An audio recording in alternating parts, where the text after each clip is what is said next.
Lorsque Luc écrit au sujet de la croix et de la résurrection, il tisse 5 histoires autour de Jésus et 2 hommes.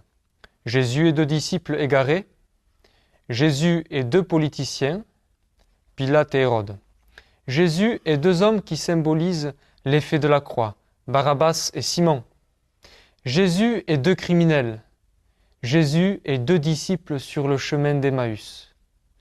Qu'est-ce que Luc veut nous communiquer?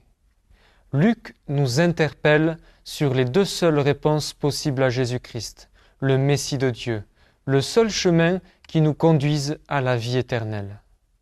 Lorsque Jésus fut crucifié, 2 criminels le furent aussi près de lui, l'un à sa droite, l'autre à sa gauche.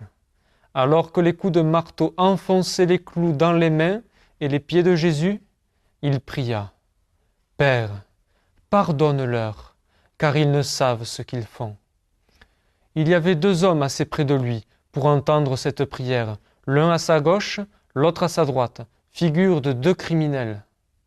Les 2 avaient certainement le visage en sang, comme Jésus l'avait.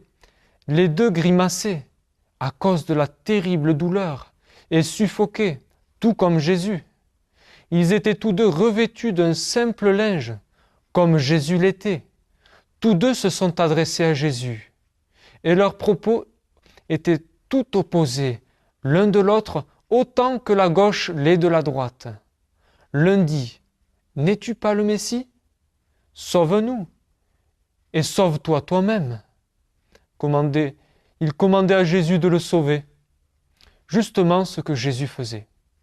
L'homme à gauche est passé complètement à côté du salut, car il préférait écouter la foule incrédule. L'homme à droite de Jésus dit « Ne crains-tu pas Dieu, toi qui subis la même condamnation?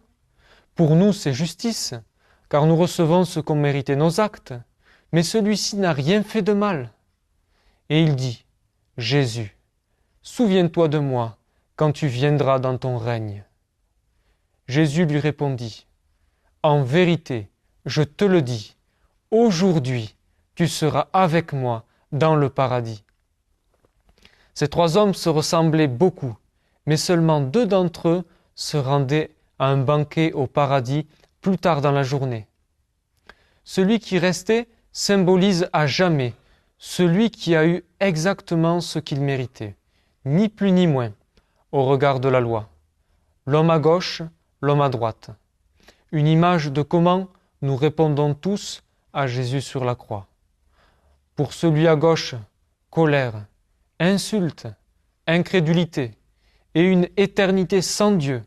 Pour celui à droite, humilité, confession, déclaration de sa foi et le paradis.